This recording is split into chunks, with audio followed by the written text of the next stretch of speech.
Funding for Think comes from SMU Continuing and Professional Education. You're listening to Think on KERA 90.1. I'm Chris Boyd. North Texans are still absorbing the jarring news that an act of terrorism took place in Garland Sunday. ISIS has claimed responsibility for the attack by two roommates from Phoenix, allegedly.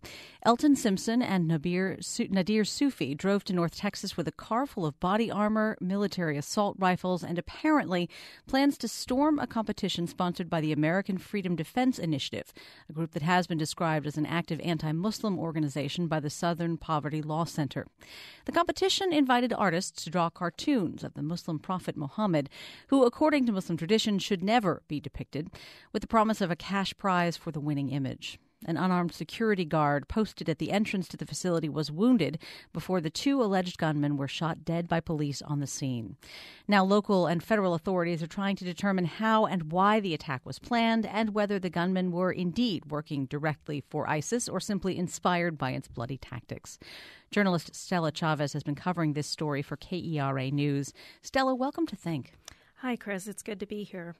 So there were 200 people at the Curtis Culwell Center in Garland, which I gather is owned by Garland ISD, but was not a school-related event. Correct. They have events there throughout the year, and So 200 people on Sunday night. Most were not harmed except for the security guard. What do we know about the latest in the investigation at this point? Well, we don't have a lot of new information. It's my understanding that both the FBI and Garland Police Department are both investigating, although it's unclear who's really taking the lead. Garland, the first day, Garland Police Department was very good about updating reporters, but since then they've not released any additional information. We know that the FBI had an open investigation or case on one of the gunmen, Elton Simpson. We know that, we've heard from family members of Nadir Sufi, who was actually born in Dallas and a Texas Health Presbyterian, but the family moved away after some time. So really all we know is what's been reported so far. You spent time in one of the neighborhoods that was close to the crime scene. What was the mood there? What are residents saying about what happened? How are they feeling right now? Right. It was interesting to spend some time Monday afternoon. I drove around several areas close by, and there is this one neighborhood. It's very small homes, about $200,000, $300,000 homes. And the neighbors there are apparently very close. They're unlike other neighborhoods, unlike perhaps my neighborhood. Everyone knows each other on a first-name basis. They even have each other's cell phone numbers, so they are good about texting each other whenever there's a concern about something or question about something. So I was told that evening, people began seeing a lot of commotion, officers in the area. Some of the areas were blocked off. One neighbor said he had just passed by the center, the Curtis Culwell Center, about 10 minutes before this shooting happened, and he went home and then walked out down the street, and an officer said, you need to go back home. And so, they soon learned that there had been the shooting, and they said they were really worried. One neighbor, which you'll hear from in a minute, Sarah Riojas and Jim Gallegos, they talk about what it was like for them on their street. It was really scary and concerning. I also have an 8-year-old, and she was crying. She was scared. It's hard. It's really hard. If anything, it's probably going to have us all talk more about watching out more. We've got a neighborhood watch, so we have a neighborhood watch coordinator who advises us all. I think we need to step it up a little bit more now. In light of this, we need to be very watchful of what is going on. Yeah, as you hear Jim talking there, Jim Gallegos, I think the feeling is that it's sort of a wake-up call to this neighborhood and to residents in Garland that something like this can happen anywhere, that no one is really safe. Obviously, they feel safe in their neighborhood, but they realize at any moment something could blow up, something could happen, and they have to be willing to work together and alert each other. And so it was alarming and settling for them, but they feel like, we are a good group of neighbors, and so we can get past this. And our kids, one of the daughter of a woman said, she was very scared, and but it's a good, learning experience for them at least. Lots of people would like to thank and congratulate the police officer who was able to take down the gunman. Do we know why this officer has asked not to be identified? No, I spoke to his attorney yesterday, and, as you may have heard, he's being hailed as a hero in the community. And but at this time, his attorney says he would like to just maintain his privacy, and he asks people to just respect that because he wants to spend time with his family. The police would just say that, he's a traffic officer, and, he's, I think I've read he was a veteran police officer, so he's had experience. But we don't know how much and if he's ever been in a situation like this before. It's a day that officers train very hard for, but it's always a surprise when it happens. And he was just experienced and skilled enough to recognize what was going on and act quickly enough to save a lot of people. Hero is too often just a cliche that we throw around all the time, but there's no other way to describe his bravery and his skill that he showed on Sunday evening. And that's his attorney, Zach Horn. And I also want to mention the other officer who was there that evening. His name is Bruce Joyner. He has been identified, and he's a Garland School District security officer. So he was unarmed. And one thing I thought was interesting, I saw a report yesterday that people have come out and not a very large group, but a few people were standing outside or near the Curtis Colwell Center, just sort of showing their support with banners and flags. And I noticed it seemed like a pretty diverse group. And I think one thing that we can take away from this is that, regardless of what community you're in, whether it's the Muslim community, we've heard or seen expressions of both concern, but also praise for this officer from many different people from different walks of life. Stella, I know you have lots more reporting to do today. We won't keep you too much longer, but for an event that had 200 attendees, my understanding is there were dozens of police officers, security officers, there were SWAT teams there. Were those present expecting something bad to happen? Well, we've been told that there had been a lot of chatter prior to this event. I mean, people knew this was coming, and it had received a lot of attention in the press because of the nature of it. It was a controversial event, and I think police were told to sort of be on alert, which is why there were so many there. But it's unclear, at least to me, what exactly they knew. But you may have seen reports about messages that went out on social media, I believe a few minutes before or a few days before this happened.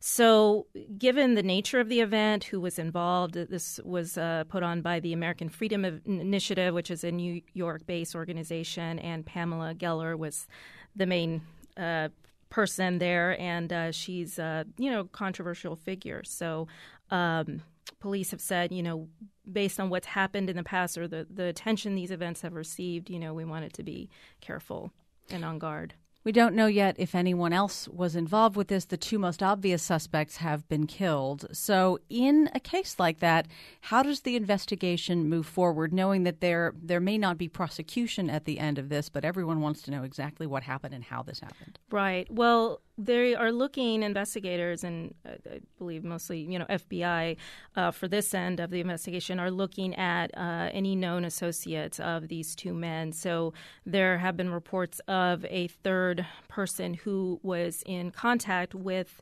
Elton Simpson, I believe, via social media, who had sent him messages. And I can't remember if it was Twitter or on some other platform. But so they definitely want to look at, what are the conversations that these two men had with other associates. They're talking to everybody who's known them. They were roommates. They were known in their apartment complex to the neighbors.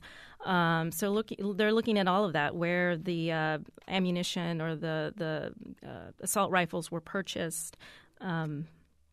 All right. Reporter Stella Chavez has been covering the attack in Garland for KERA News. Stella, thanks so much for taking the time. Thanks for having me, Chris. Later in the hour, we'll speak with the executive director of the North Texas chapter of the Council on American Islamic Relations, Aliyah Salem.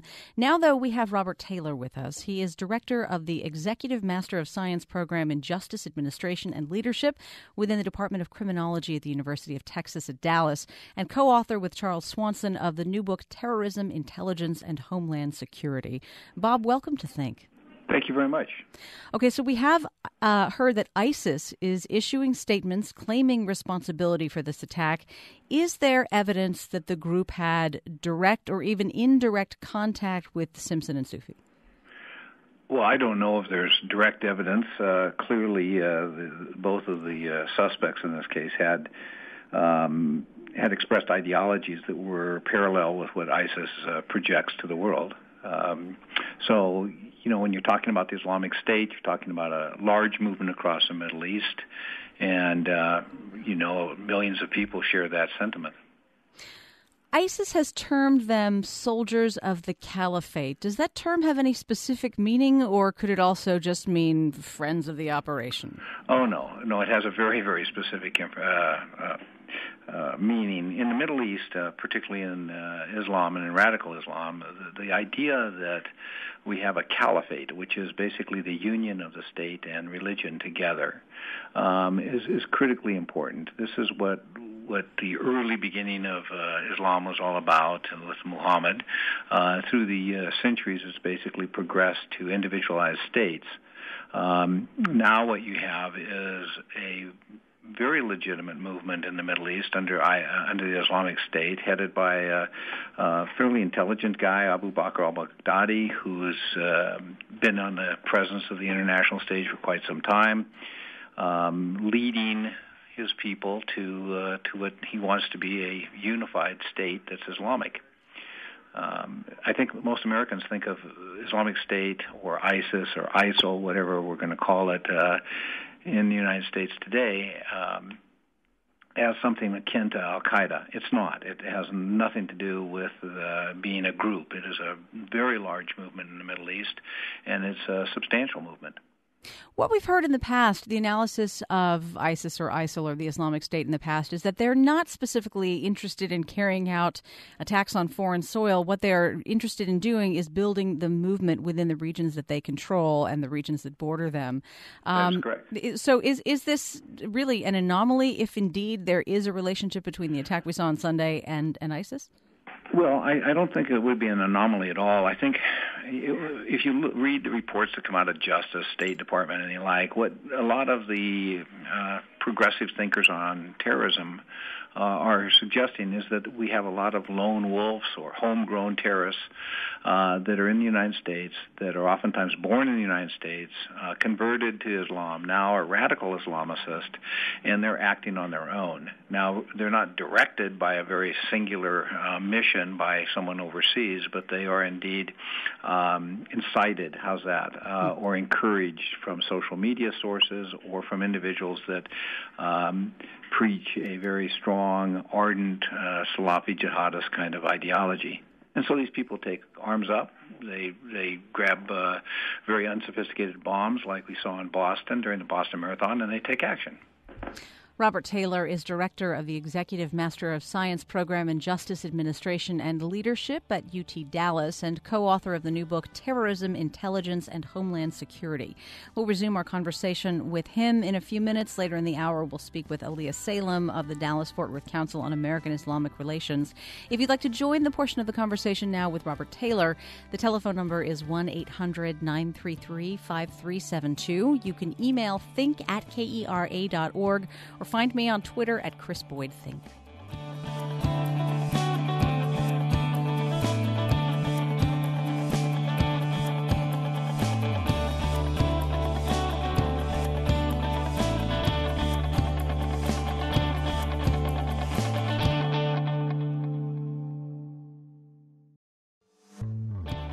Funding for Think comes from SMU Continuing and Professional Education. Summer registration is now open with courses in art, history, literature, and new financial fitness workshops. Registration online at smu.edu/CAPE.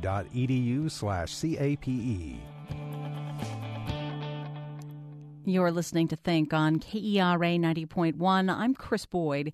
In light of Sunday's terrorist shooting in Garland, we are speaking this hour with Robert Taylor, who directs the Executive Master of Science program in Justice Administration and Leadership within the Department of Criminology at the University of Texas at Dallas. His new book is called Terrorism, Intelligence, and Homeland Security. If you'd like to be part of our conversation, you can call 1-800-933-5372 or email think@kera.org. Bob, given that terrorism certainly is frightening, it certainly gets a message across, but does very little to endear new people to the cause. People don't like terrorism. Why does anybody choose this as a vehicle to make a statement about anything? Well, you have to understand the fundamental perspective that terrorists basically engender, which is, look, they're right now trying to make a statement that they are a real entity in the Islamic State. I mean, these are very powerful words that their leader, Baghdadi, does. When he calls himself a caliph, when he talks about the United States as being the Satan, when he talks about issues about the establishment of Israel, those are really powerful words to people who have felt like they've been suppressed, people who have been bombed recently and during the Gulf Wars and the war in Iraq, people who have been moved out of their homeland. There's an internal struggle in Islam as well between Shiites and Sunnis. That's vaulted to the Middle East political stage as well. So terrorism, basically kind of embodies a way of life that we see in the Middle East on a very common basis. And people have been at war for now 10 years. So to say that it's something new to them is not true. They're very adept at learning new ways, new methodologies to bring attention to their causes. So how is it that two young men raised in the relative safety and comfort and tolerance of the United States would latch on to messages like these? Well, that's a great question. That's probably the thing that plagues us the most is we don't know how to really solve this lone wolf problem. We don't know how to prevent these kinds of acts. You could trace some of these activities all the way back to the old Al-Qaeda manual that talked about striking at major athletic events or where there's big crowds of people. And we don't know how to stop them. We do know that people that we've seen in Europe and the United States in often cases have been disenfranchised, unemployed, grabbed a hold of this ideology for personal belonging, and someone is preaching a very violent kind of ideology outside the United States in the Middle East, which appears that these guys had contact with over the internet, and then they go out and conduct these acts of random violence. I mean, we in Texas have seen it before, down in with Malik Hassan, and the bombing down at the shooting down at Fort Hood. Same kind of event. 1-800-933-5372 is our telephone number. Let's speak on the phone now with Mario calling from Plano. Hi, Mario. Hi, Chris. First of all, I love your show, and I'm glad, you brought this important topic, to the air. First of all, I guess before I start, I should say I am a veteran, did 2 tours in Iraq, so obviously pretty familiar with, with everything that's going on as far as terrorism. First of all, obviously the actions of the 2 individuals are not defendable. They were obviously trying to kill innocent people. But I think what people should talk about is the anti-Islamic, organization that put this event on. I just feel that there should be something said to them because I feel that them knowing especially what happened in Paris with the Charlie Hebdo situation, I think they probably, should have been more prepared because to me, 200 people is a lot of people to put at risk, especially with knowing what this could bring up because of past incidents. And that's all I have. Thanks for your call. A lot probably to respond to there, Bob. But first of all, will you talk about, is it reasonable to compare this event calling for cartoon depictions of the Prophet Muhammad with the work that was being done by Charlie Hebdo? Where do those comparisons start and end? Well, first of all, let me thank the caller for his service to our great country here. 2 tours in Iraq. My hat's off to you.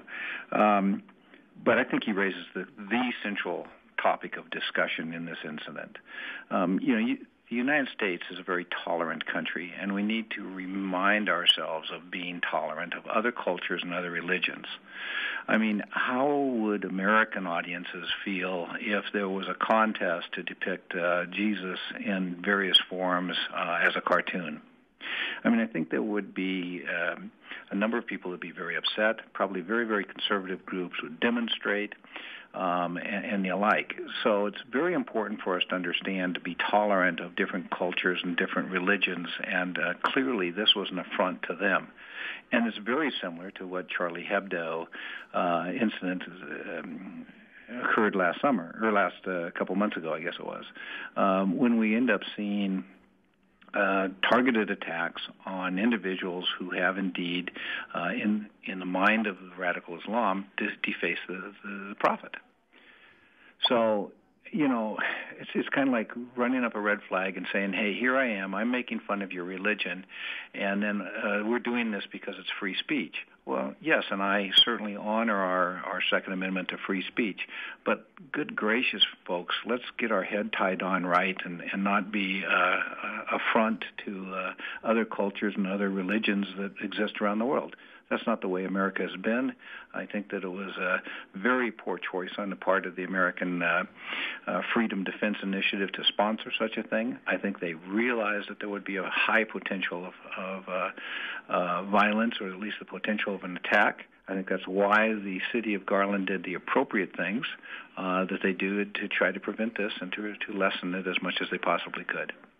Pamela Geller, who runs the American Freedom Defense Initiative, has said she does not hate Muslims, but her organization has been called anti-Muslim by human rights advocates at the Southern Poverty Law Center. Is it your sense, Bob, that the Muhammad cartoon contest was a deliberate provocation by the AFDI? Well, that would be my personal opinion. I think it was. I'm always interested in people who belong to and head organizations and say, well, they really don't hate people. They just have a major problem with them. And we heard that from the Ku Klux Klan, the Christian identity groups for years. Well, we don't hate African Americans, but, we still have a problem with, them involved in our society and living free. So I get sick of organizations that try to hide behind the veil of, we really don't have a personal grudge, or we don't have a personal kind of identity associated with our ideology. In my opinion, that's garbage. I think that they clearly understood that the cartoon would and the cartoon contest would be offensive to every Muslim that exists in this world. When we talk about free speech, it's important to point out that there was no government attempt to censor the speech or the free expression of the American Freedom Defense Initiative. Is that getting lost here as we're arguing over whether they did or did not have a free speech right to express themselves this way? Well, no, I don't think things are getting lost here. I think that the Second Amendment was developed precisely for what you said. The government cannot stand in and say what can and cannot be can be said. We need to be accountable for what we say. These groups need to be accountable for what they say. And I don't know how we're going to do that. I haven't thought all the way through that entire structure. But certainly we need to be tolerant of the beliefs of other people. I mean, ask yourself this, as a Christian country, as a Christian nation, we've oftentimes tried to talk about our country being that way. How would we feel if depictions of Christ were set up as a contest by organizations in the Middle East or in Texas? I'm sure there would be a tremendous amount of concern about that. So rather than waving red flags and hiding behind the idea, hey, we have the freedom to say whatever we want, what we should be doing is trying to be tolerant, trying to embrace the diversity that we have in our great culture, and trying to figure out how we can sit down and somehow make peace between these different cultures and religions. 1-800-933-5372 is our telephone number. Let's go next on the phone to Andrew in Dallas. Hi, Andrew. Good afternoon. first, we salute the good people of the police of Garland for saving lives.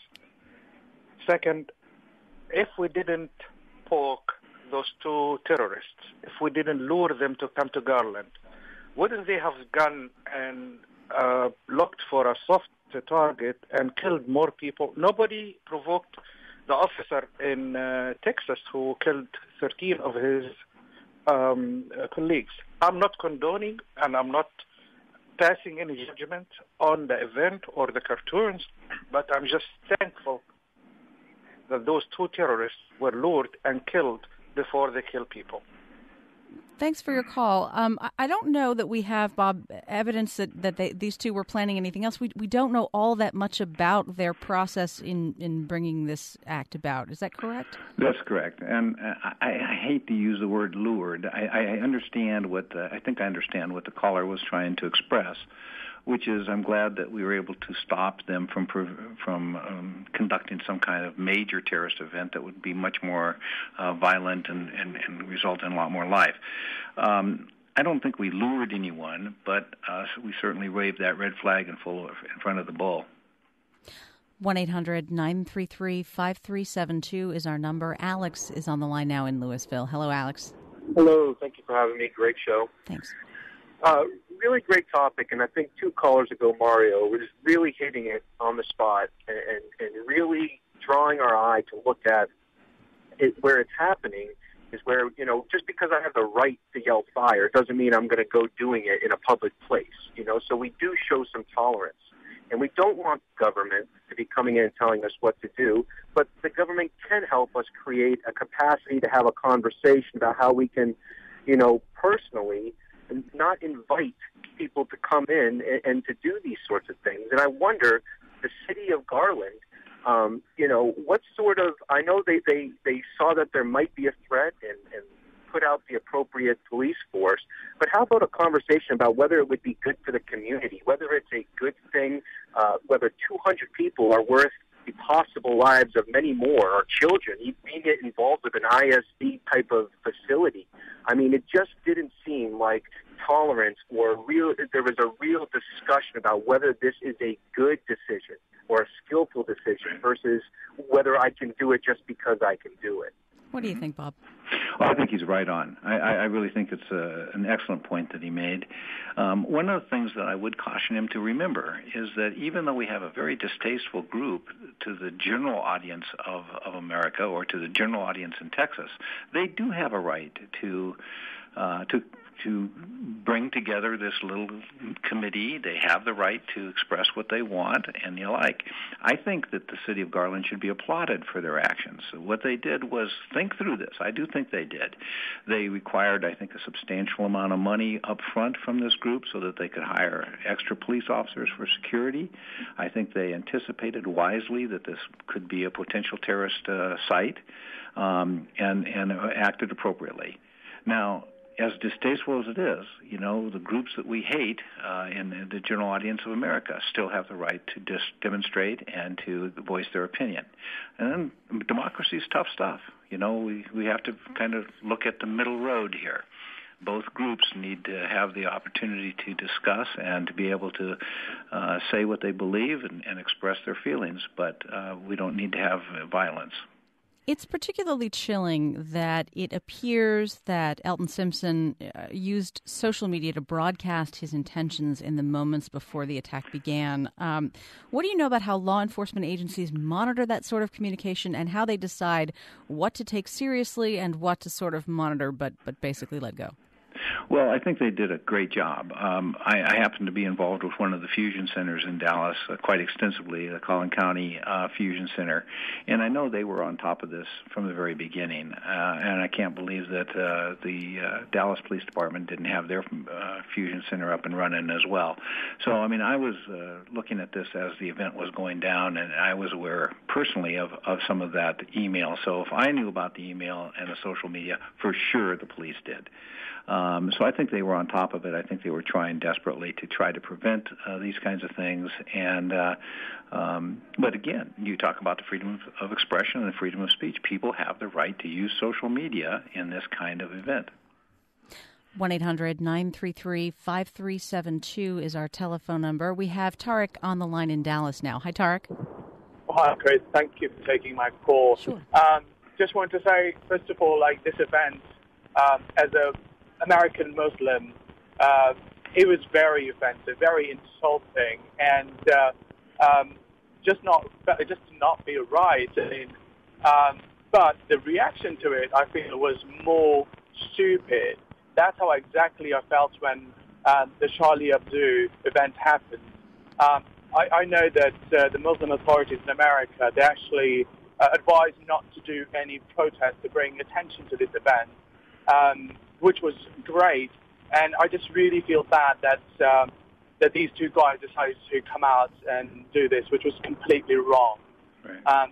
But yeah, I mean, freedom of expression and freedom of speech, that's totally fine, but it has to be in limits where you're not really disrespecting or offending other communities living in the same society. I mean, that just kind of alienates us and also make us just feel like less important.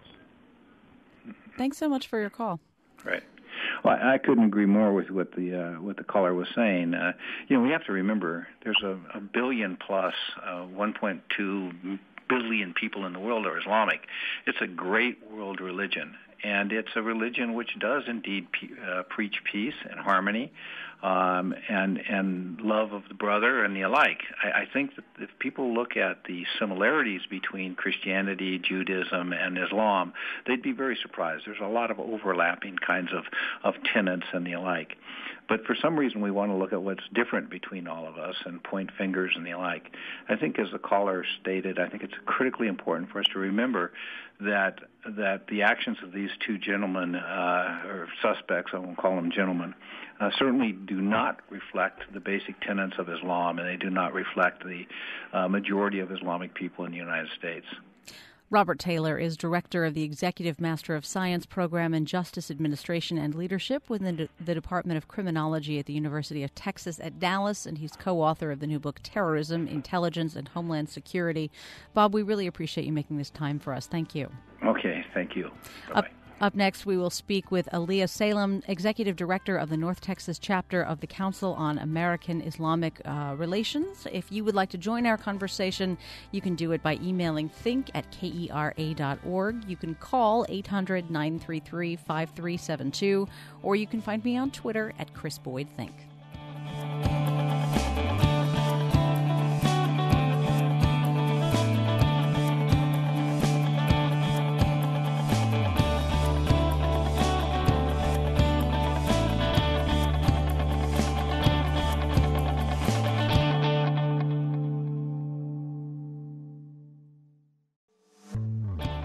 Funding for Think comes from SMU Continuing and Professional Education. Summer registration is now open with courses in art, history, literature, and new financial fitness workshops. Registration online at smu.edu/CAPE. You're listening to Think on KERA 90.1. I'm Chris Boyd. We've been talking about Sunday's terrorist shooting in Garland, where two gunmen apparently offended by an anti-Muslim group's call for cartoon drawings of the Prophet Muhammad approached the scene and opened fire, wounding a security guard before being shot and killed by police. Joining the conversation now is Aliyah Salem, Executive Director of the North Texas chapter of the Council on American Islamic Relations, known for short as CAIR. Aliyah, welcome to Think. Thank you so much for having me. For people who don't have comparable rules in their own religions, can you explain why depictions of the Prophet Muhammad are so deeply offensive to Muslims? Well, not only is this a man that 1.6 billion people love and revere and take much of their faith from, it's also an example that was set by the Prophet himself and by teachings that come from the religion. It's not explicitly stated in the Quran, but in the teachings of the Prophet Muhammad himself, that we're not supposed to create a likeness of any of the prophets, including Prophet Muhammad. So Jesus and Moses and Adam, any of them are not supposed to be depicted out of a sense of respect, and so that there's not a desire to start idolizing them in place of God. Did you know about the event planned in Garland before the catastrophe happened on Sunday? Yeah, we knew about it back in February. And what was the discussion in the Muslim community about how to respond to this or how to not respond? What kinds of conversations did you hear? So we had a couple of leaders meetings, actually, from some of our community leaders. And it was more of a sense of we need to be doing more proactive work. We do quite a bit of proactive work to outreach to the community, help them know who we are, things like that. But there was definitely a sense, and I know my personal sense was, we need to ignore this. This is what she does. She and those like her, make it part of their daily life. This is their job to go around the country doing this kind of stuff. So we're expectant of that, right? So there's no need to really respond to this kind of hatred with any, we have a lot more important things to be worried about. So in a city the size of Garland, in a metropolitan area the size of North Texas, 200 people at an event is disturbing, but it is not an overwhelming number of people. Can you give us some perspective on how you felt about the turnout at that event? Well, seeing as how most of them, the vast majority of them, were not even from the Garland area, that lends a little bit of insight as to what this event is attracting. It's attracting people from outside of our community. So it doesn't alarm me as much as if it had been 200 to 300 people from Garland, 200 to 300 people from North Texas, because I don't perceive my community that way. We have great relations in our communities. I've lived my entire life. I'm 35 years old. And born and raised in Fort Worth, Texas. So I have a very clear perception and protection of my community. So to see that coming from the outside, there are always going to be people who vehemently disagree with your lifestyle or your way of life and what you do, and they'll travel to do it. And clearly they made that journey. It doesn't worry me as much because I know that in my community, these individuals don't espouse to that level of hatred, that they didn't show up. So I take a little bit of comfort, but I do think that as a community, we need to start looking at these types of things that we allow in as a community and start having discussions with regards to how we approach these types of issues. I want to listen here to something. Anne-Marie Weiss-Armish, who is president of the DFW International Community Alliance, says that a show like the provocative Draw the Prophet exhibit might have no support if Muslims were better known to their North Texas neighbors. If mayors hear from the local mosque, if Muslims are active volunteers in the community, showing that they are just like every other immigrant group, they're trusted, then we don't fear them. You were mentioning a lot of proactive events. Sure. When you hear that statement, what do you want to respond? Well, she's right to a degree. I mean, we can always do better. We can always work on those types of activities. Are we doing the right thing? Do we need to increase that kind of thing?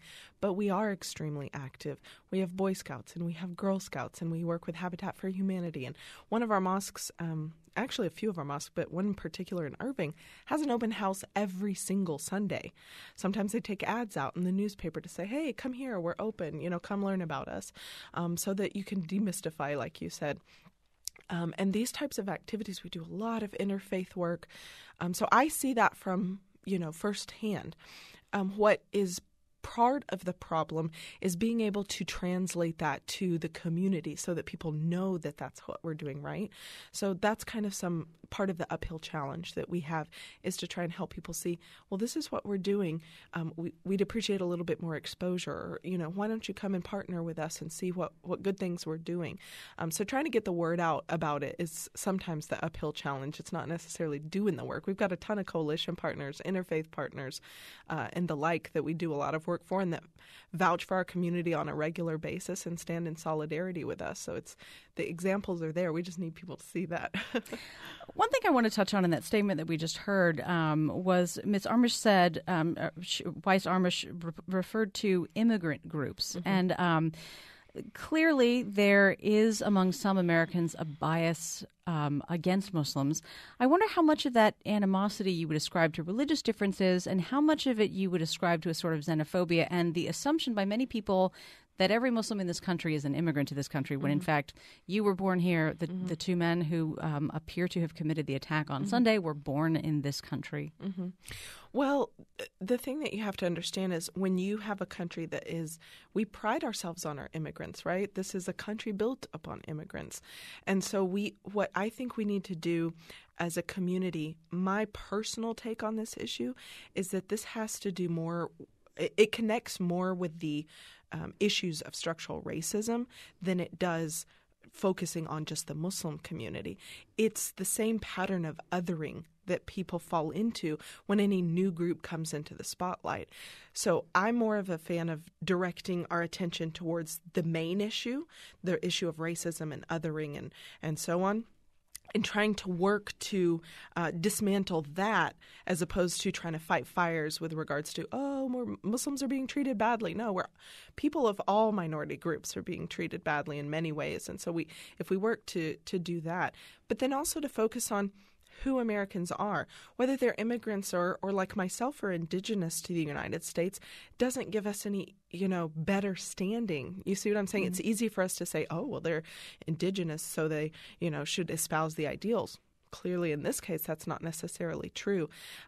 But many immigrants are college educated. The majority of our community, Muslim community, well educated with great jobs. There are teachers and engineers and lawyers and so on and so forth. As we have immigrants come into the community, I think one of the positive things that we could focus on are helping immigrants to acclimate to our society instead of trying to necessarily push, somebody trying to push their culture upon the community they're coming into. There's always that you need to understand and we need to learn from one another. But we also, when we go into a country, if I were to go, move somewhere else, if I was to go and move to Italy or something of another, background that I'm accustomed to, I would learn the cultures and traditions and things like that to help acclimate and to be a part of the society completely, not to remove my identity. I'm always going to be an American. I'm always going to be a Texan.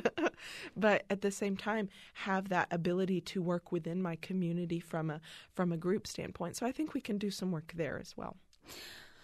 A lot of people, religious leaders with congregations of every faith around the country would say, I can't possibly conceive that anyone who I work with on a weekly basis could commit an act like this, and therefore they wouldn't sort of get up and preach about not doing violent things. But many Americans believe that Muslim clerics should spend more time preaching against violence. And I wonder if you feel like this is something that is so not on the minds of many Muslim worshipers that it's just not something that comes up in services. Does the question make sense to you?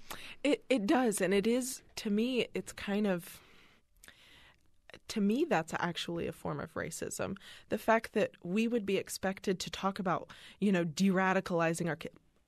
For the vast majority of us, we're not violent individuals.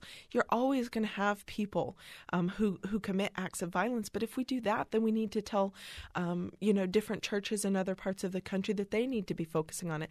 Because we've got individuals from Christianity who are violent, who commit acts of terror in our own country. And whatever other demographic you want to put into play there, that's not what we're here to do. What we need to be focusing on is who we are as a community and building upon those good works and helping to engage and broaden our communities from, a complete standpoint, from a whole community, not from a religious silo or a cultural silo.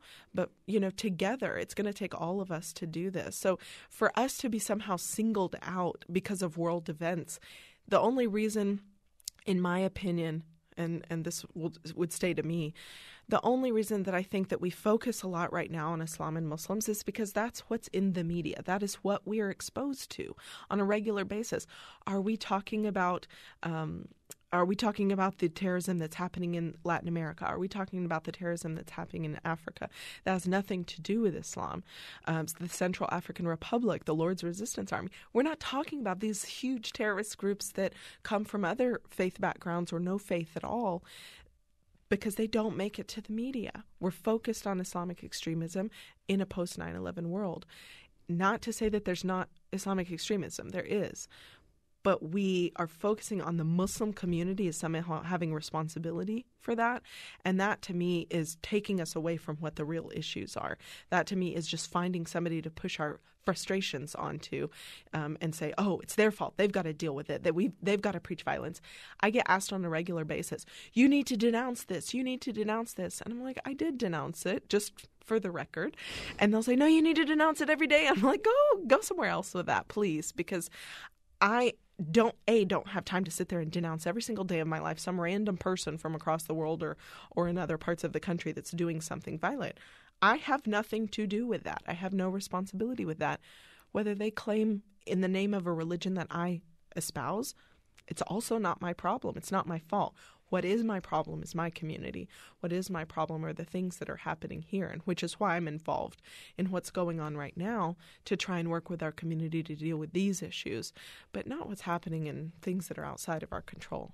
Given that in the minds of some in the broader American culture, there is an association made between, two bad actors who did something in the mistaken belief that this was for the glory of God, and that there will be people who assume that this is somehow, a representative act for all Muslim people. When something like this happens, when the news breaks from Garland, what goes through your head? Do you think, oh, here we go again? Or what? I mean, obviously you have concern for the victims, but I wonder sort of how you have to set in motion the kind of work that you do.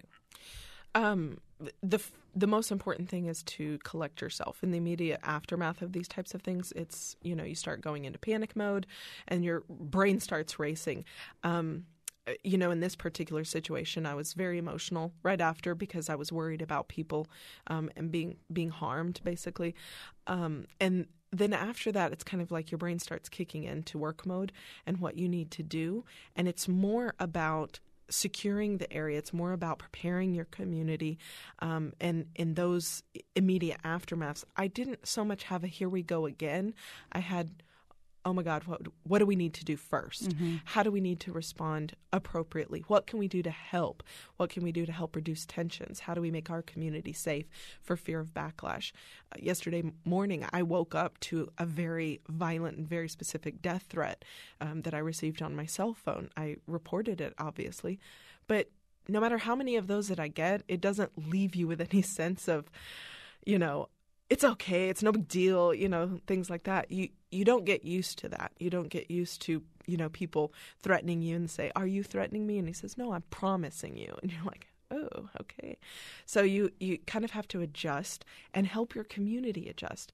Because when I'm in this on a daily basis, my job is to deal with hate. My job is to deal with discrimination. My job is to deal with crises. Most people, it's not. And so the hysteria that can come from the Muslim community or other individuals is very quick and very fast. It's very easy for people to get whipped up. So as a community leader, you also have to pay attention to how do I de-escalate the situation in my community, help people think clearly, not panic, not freak out. How can we deal with this, kind of systematically and have an approach that respects what's the situation at hand and what are the facts of the issue, but then also recognize how did this happen in the first place, looking at all of the aspects of it and the things that incited it. Aliyah Salem is Executive Director of the Dallas-Fort Worth chapter of the Council on American Islamic Relations. Aliyah, thank you so much for joining us. Thank you for having me. Earlier this hour, we heard from KERA News reporter Stella Chavez and terrorism scholar Robert Taylor of the University of Texas at Dallas. Think is produced by Stephen Becker and engineered by Shelley Canavy. Lindsay Connect is associate producer. Jeff Whittington is executive producer. I'm on Twitter at Chris Boyd Think. The show's email is think@kera.org. Once again, I'm Chris Boyd. Thanks for listening and have a great day.